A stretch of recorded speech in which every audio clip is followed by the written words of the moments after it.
Welcome, welcome one and all. LPS News is back. As always, LPS News is here to cover all the news that is important to you, our viewer. I'm Stephanie. That's right. We start off with this week's episode. We are here to cover all the news that spans from the grass field to the music building and everything in between. We are eager to cover all that is important to you, our viewer. I'm Max. We are excited to be back, and we want to thank all of you who keep on asking for us. That's right. Some may be new and others not so new, but we are all eager to serve and share with you what we find. To start us off, we want to begin with a topic that touches us all, and it actually literally touches all of us. I'm talking about the clothes that we wear, more specifically the school uniforms. We all have different opinions when it comes to our uniform-dress code. Whether it's positive or negative, we all have something to say, but we still want to hear other people's opinions. Here's what they have to say. Hi, it's Jade from LPS News, and I'm here with Caroline Toledo. Okay, I'm gonna ask you two questions about dress code.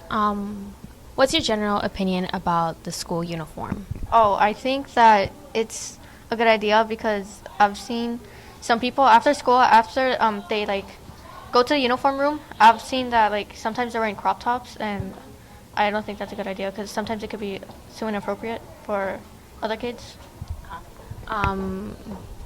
What would you like to see changed about the uniform? I honestly think if anyone comes to school without uniform, instead of going to the dressing room, I think they should be sent back home and change to uniform. Okay. Thank you. This is Jade from LPS News, and I'm here with Ashley. Okay, I'm gonna ask you two questions about dress code. What would you like to see new about the school uniform? That we would have better colors instead of just regular plain old colors. Yes. What was your general opinion about the dress code? It was pretty whack because I had the same exact colors at my old school and it was just boring and plain. Yes, I actually really do agree. Better colors. Well, thank you very much for letting us interview you. I'm here with Diana. Okay. What is your general opinion about the school uniform? I think they should take it away because it doesn't let us students wear whatever we want. If you would pick something new about the school uniform, what would it be?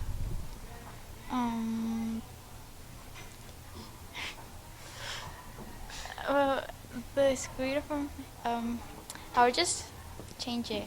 That's it. Yeah. Okay, well, this is Jade from LPS News. Back to you. As you can see, we were able to determine that many of you don't think the uniform and dress code are exactly the best.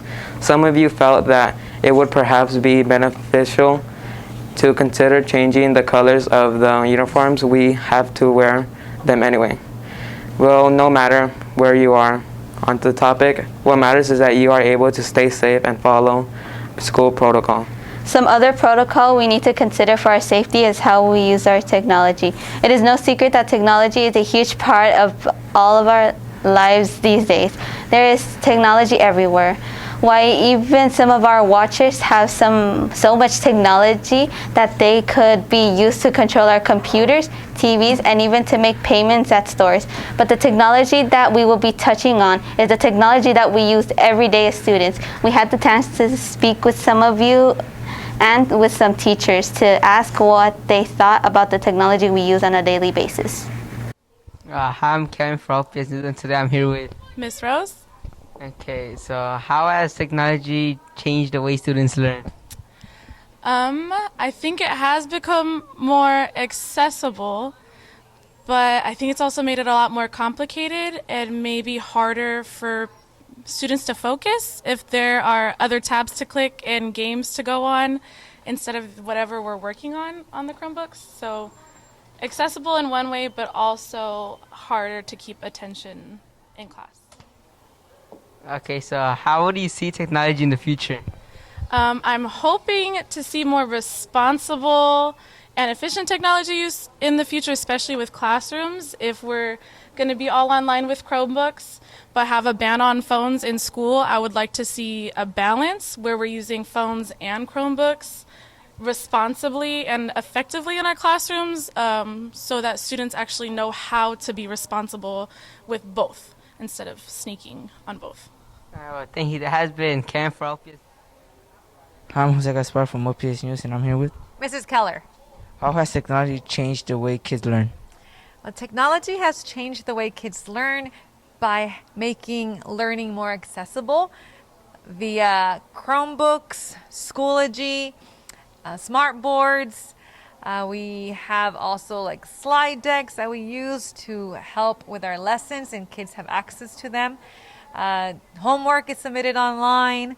I guess easier to control in a sense that everything's in one place, one platform like Schoology, and you don't have to look for it anywhere else. How do you see technology in the future? How do I see technology in the future?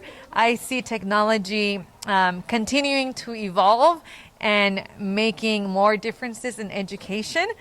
Like you don't really need books that much anymore, right? You have them all online. It's just gonna continue to evolve and change and make everything digital. How has technology changed your life? Technology in the classroom, it has helped me with managing where I keep everything together. It's also helped me with my organizational skills, and what else has it done? It's just a way to I guess keep everything together, and without carrying all the notebooks, without carrying all the work home, everything's online. So it has made life a little bit lighter in a sense. This has been Jose Gaspar. Hello, this is Emiliano from LPS News, and today I'll be interviewing David Rivera. Okay. How has technology changed you in the past? Definitely helped me, and I guess kind of not helped me because of games, video games. Okay. How did technology change your life? It helped me do a lot of assignments. It's kind of more easier, but less easier because you don't really have to get tired writing with a pencil on paper. What do you think of when you hear the word technology? Like computer systems or coding. Okay. This has been Emiliano from LPS News. I'm Warren with LPS News, and I am here with Aime. How do you think technology is affecting us now? I think it's splitting up families, because families would usually eat together, and now everybody's in their own world on their phone and split apart. Okay. How has technology changed the way we learn in school? I feel like a lot of kids don't do their homework nowadays, or are just on their phone listening to music in class and not paying attention. Alright, this LPS News, back to you. Trying to avoid technology is pretty much a thing of the past. No matter where you are, you have some technology that you will be using. As students, we have had to learn to not only use technology, but also to master it to such a degree where we are required to use it nearly on a daily basis to accomplish our educational requirements. You are not kidding about using technology. On a daily basis, I know how I had to make some adjustments to learn about Schoology, Zern, Desmos, Google Classroom, and a ton of other things.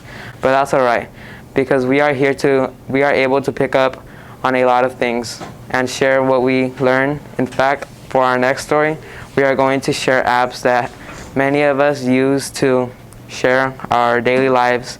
We are talking about social media. Like with everything these days, there are going to be some positive and negative impacts that we all face with social media. There are many people who use social media for many reasons and in different ways. We got a few people to share their opinions on social media. Let's take a look. Hi, this is Amy from LPS News, and I'm here with Jeremy. Okay, Jeremy. Why do you think social media is not safe? It could have dangerous people like hackers. Okay. How does social media affect people's mental health? It could mess with their brains. Okay. How does social media affect people's sleeping schedules? They could like stay up all night and scroll through TikTok. Okay. Okay, this is Amy from LPS News, and I'm here back to you. This is Yamile with LPS News, and this Miss Nichols. what should be posted on social media? Well, I think that things that people should post on social media are like information they want to share, if they want to give updates about their lives. And I think as long as your post is respectful to yourself and to everybody around you, then I think those posts should be good. So I think people should post things that I would say, stay away from posting if you're feeling like really strong emotions about one thing or another. Probably wait a little while to post until you feel like very confident that you're being respectful to yourself and to others before you post. Last question. What topics do you follow on social media? I follow several different types of things on social media. Like I'm a librarian, so I follow librarian pages, book pages where I get suggestions for new books. I also follow teacher pages where I get ideas for teaching. And I also follow politics. I'm interested in reading about politics and current events, so I follow those kinds of pages also. Hey, this is Yamilet with LPS News. Back to My name is Milo. I'm here with LPS News, and I'm here with Mr. Serrano. Okay, so the first question would be, how does social media affect people?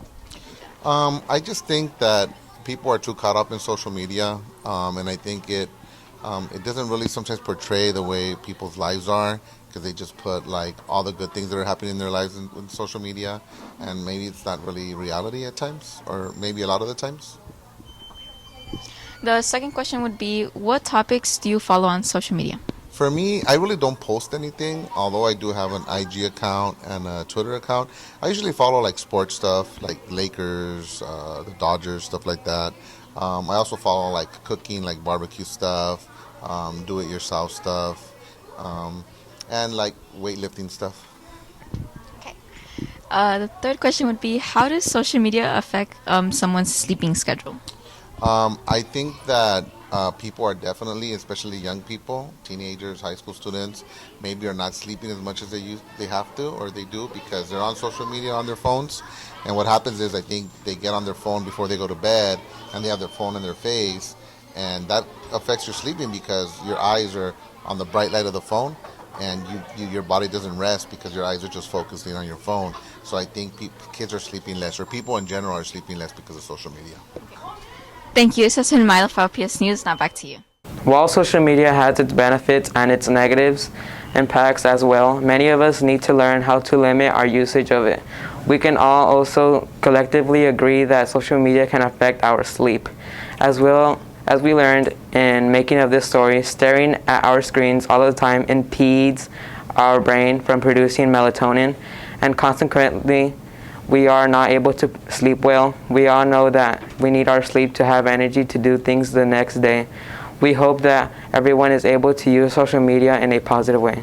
That's right. There are many negative things that are out there in the internet world, but there are several things that are positive and good. One of those things is LPS News. We know that LPS News is a positive and productive show for us all. Thank you for joining us today, and we look forward to seeing you next time. I'm Stephanie. I agree with LPS News. It's a good thing. After all, we all have been able to start our programming for all of you within our school walls. And those of you that may also be watching from beyond our school, we hope you stick with us throughout the season and tell your friends. Please remember to like and subscribe so that we could continue to bring our news that is important to you. Until we meet again, I'm Max. Thanks for watching.